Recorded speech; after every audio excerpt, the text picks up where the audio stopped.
అందరికీ నమస్తే. ఎంతో కాలంగా ఎదురు చూస్తున్నటువంటి మంత్రి పదవులు తెలంగాణ 18 నెలలు అయిపోయింది అధికారంలోకి వచ్చి ప్రభుత్వం ఏర్పాటు చేసి, కానీ ఇప్పటి వరకు మంత్రులు లేరు. ఈ మంత్రుల విషయానికి సంబంధించి ముఖ్యమంత్రి రేవంత్ రెడ్డి గారు ఎన్నోసార్లు ఢిల్లీకి పోయి వచ్చిండు. ఢిల్లీ పోయిన ప్రతిసారి ఇంకేమున్నది, మాకు ఫైనల్ అయిపోయినాయి. ఆయన పేరు ఫైనల్, ఈయన పేరు ఫైనల్. రీసెంట్ గా ఒక నెల రోజుల నుంచి ఇంకా ముమ్మరం చేసి నెల రోజులలో 3-4 సార్లు పోయి వచ్చిండు పిసిసి చీఫ్ మహేష్ కుమార్ గౌడ్, తర్వాత ముఖ్యమంత్రి రేవంత్ రెడ్డి. కానీ 18 నెలల వరకు మంత్రులు లేకపోవడం మామూలు విషయం కాదు. వీళ్ళ దగ్గర పెట్టుకున్నారు మంత్రి పదవులన్నీ. రేవంత్ రెడ్డి గారి దగ్గర మొత్తం ఒక 5-6 కీలకమైనటువంటి శాఖలు ఉన్నాయి. ఉత్తమ్ కుమార్ రెడ్డి గారి దగ్గర 2 ఉన్నాయి. పొంగులేటి శ్రీనివాస్ రెడ్డి గారి దగ్గర ఒక 2 శాఖలు ఉన్నాయి. ఇట్లా వీళ్ళే అనుభవిస్తా ఉన్నారు. బీసీలకు ఇచ్చేటటువంటి ప్రాధాన్యత చేయట్లేదు. ఎస్సీలకి, ఎస్టీలకి, బీసీలకి, మైనారిటీలకి చోటు దక్కట్లేదు. మరి మేము మొత్తం సామాజిక న్యాయం చేస్తాం, ఏ ప్రాంతం నుంచి ఏ నాయకుడు ఉన్నాడో ఆ ప్రాంతానికి న్యాయం చేస్తామని చెప్తున్నారు, కానీ చేయట్లేదు. ఎందుకంటే కేసీఆర్ ప్రభుత్వం ఉన్నప్పుడు ఒక 3 నెలలు లేట్ అయింది మంత్రులను పెట్టడం.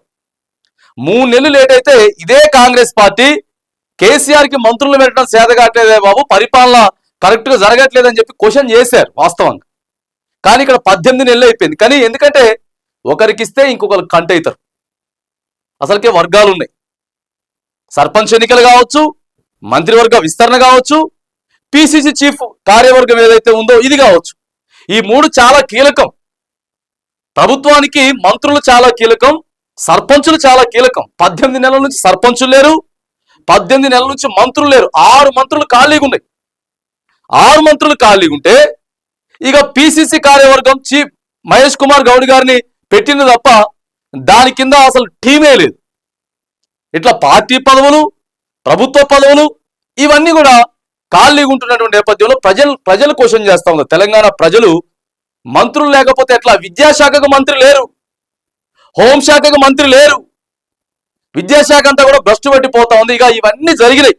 ఇక మొన్న ముఖ్యమంత్రి గారి ఇంటికి మంత్రులందరినీ, కొంతమంది కీలక నాయకులను కూడా పిలిచిర్రు, ఆడ విందు ఏర్పాటు చేసిండ్రు.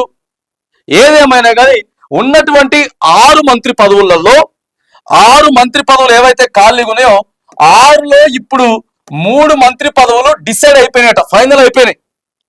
ఈ రోజు సాయంత్రం, ఈరోజు శనివారం అటు ఇటుగా సాయంత్రం రాత్రి వరకు ఓ 3 మంది పేర్లు మాత్రానికి అధికారికంగా రాజ్భవన్ వేదికగా ఓ 3 మంది పేర్లు ఫైనల్ చేసేటటువంటి అవకాశం అయితే ఉంది. చాలా తెలివి కదా కాంగ్రెస్ పార్టీ వాళ్ళకి, తెలివి ఎక్కువ లేకపోతే చాలా సీనియర్ పార్టీ అనుకోవచ్చు. కానీ ఓ 3 పెండింగ్ పెడుతున్నట, ఎందుకంటే ఇప్పుడు దాదాపుగా కీలకమైనటువంటి ఆశావాహులంతా కూడా ఒక 10 మంది ఉన్నారు అనుకోండి. 10 మంది ఉన్నారు. ఈ 10 మందిలో ఓ 3 మంది పేర్లు ఈ రోజు ఫైనల్ అవుతాయి. ఫైనల్ అయిన తర్వాత రేపు ఆదివారం రోజే వీళ్ళ ముగ్గురుతోటి ప్రమాణ స్వీకారం చేయించేటటువంటి అవకాశాలు కూడా మెండుగా ఉన్నాయట. మాక్సిమం ఇక ఫైనల్ అయిపోయింది. ఓ 3 మందిని మాత్రానికి.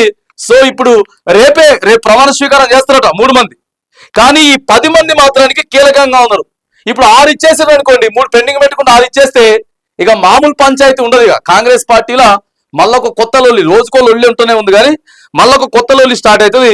మెయిన్ గా 10 మంది. ఆ మెయిన్ గా 10 మంది ఎవరంటే నేను కూడా అది కూడా మీకు ఒకసారి చెప్పేటటువంటి ప్రయత్నం చేస్తా. ఇక రేస్ లో ముందున్నోళ్ళు వివేక్ వెంకటస్వామి, చెన్నూరు ఎమ్మెల్యే వివేక్ వెంకటస్వామి రేస్ లో ఉన్నారు. ఆ తర్వాత కోమటిరెడ్డి రాజగోపాల్ రెడ్డి,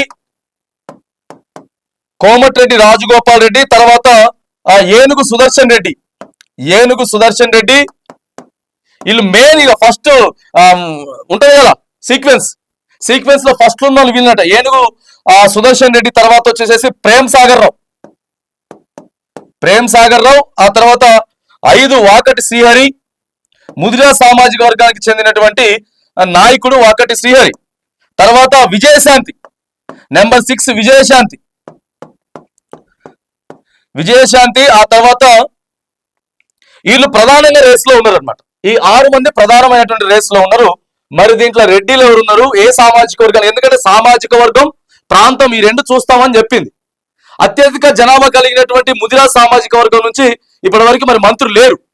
కాబట్టి మాక్సిమం వాకటి శ్రీహరికి ముదిరా సామాజిక వర్గాల నుంచి ఇచ్చేటటువంటి అవకాశాలు అయితే ఉన్నాయట. ఆ తర్వాత ఇక మహిళగా మనకి మరి ఎమ్మెల్సీగా తీసుకున్నారు కాబట్టి విజయశాంతికి, ఇక రాములమ్మకి కూడా ఇచ్చేటటువంటి అవకాశాలు కూడా ఉన్నాయి. తర్వాత ఇక నల్గొండ కోట నుంచి బీసీ కోటలో బీర్ల ఐలయ్య 7. సో ఇదొక పేరు కూడా వినపడతా ఉన్నది.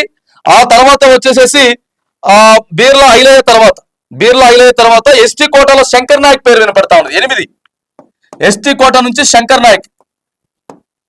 నాయక్ ఇవ్వాలి అని చెప్పేసి వినపడతా ఉన్నది. ఆ తర్వాత వచ్చేసి మాదిగ సామాజిక వర్గం నుంచి కూడా ఇంతవరకు మాకు ఇవ్వలేదు, స్పీకర్ కావచ్చు లేకపోతే కీలకమైనటువంటి బాధ్యతలలో మాలలు ఉన్నారు కానీ మాదిగలకి అవకాశం ఇవ్వట్లేదు అని చెప్పేసి మరి మాదిగలు కూడా కోరుతా ఉన్నారు.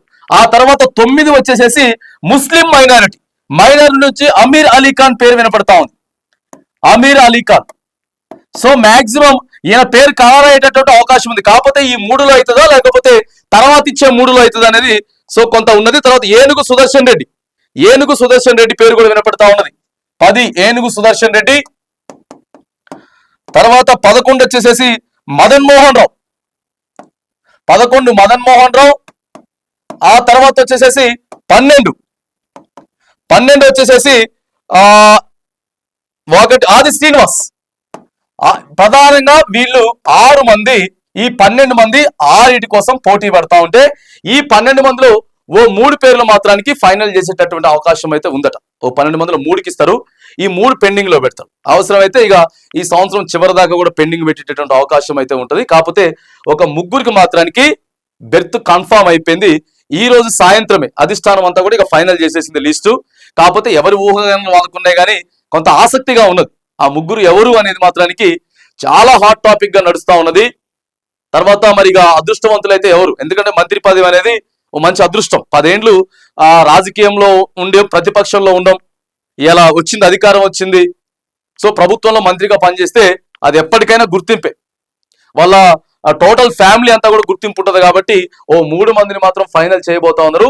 ప్రధానమైనటువంటి రేస్ లో వీళ్ళున్నారు. ఇక ఎస్సీ కోటి, ఎస్టీ కోటి, బీసీ కోటి, మైనారిటీకి ఒకటి, ఆ తర్వాత మరి రెడ్డి సామాజిక వర్గానికి ఒక 2 అని చెప్తున్నటువంటి నేపథ్యంలో ఈ 6లో 3 ఎవరు అనేది ఈరోజు మాక్సిమం సాయంత్రం తర్వాత అధికారికంగా ప్రకటన చేసేటటువంటి అవకాశం అయితే ఉందట. రేపే వీళ్ళతోటి ఆ మంత్రి ప్రమాణం కూడా చేస్తా ఉంటారు. ఢిల్లీ కాంగ్రెస్ అధిష్టానం కూడా ఫైనల్ చేసింది. ఇంకో 3 మందిని పెండింగ్ లో పెట్టి సో మళ్ళీ ఎవరెవరినైతే తీసుకుంటే బాగుంటుంది ఆ 3 మందిని తీసుకొని మిగతా వాళ్ళకి అటు పిసిసి కార్యవర్గం నుంచి జనరల్ సెక్రటరీలు కానీ లేకపోతే వర్కింగ్ ప్రెసిడెంట్లు కానీ ఇచ్చి సో వీళ్ళందరికీ సర్దుబాటు చేసేటటువంటి ప్రయత్నం అయితే చేస్తా ఉందని చెప్పేసి ఇటు ఇన్ఛార్జ్ మీనాక్షి నటరాజన్ గాని, ముఖ్యమంత్రి రేవంత్ రెడ్డి గాని, పిసిసి చీఫ్ మహేష్ కుమార్ గౌడ్ గారు గాని వీళ్ళు 3 చాలా కీలకంగా మరి ఢిల్లీకి వెళ్లి అధిష్టానంతో మాట్లాడి చర్చలు జరిపిన తర్వాత ఈ రోజు కీలకమైనటువంటి ప్రకటన అయితే ఒకటి రాబోతా ఉన్నది.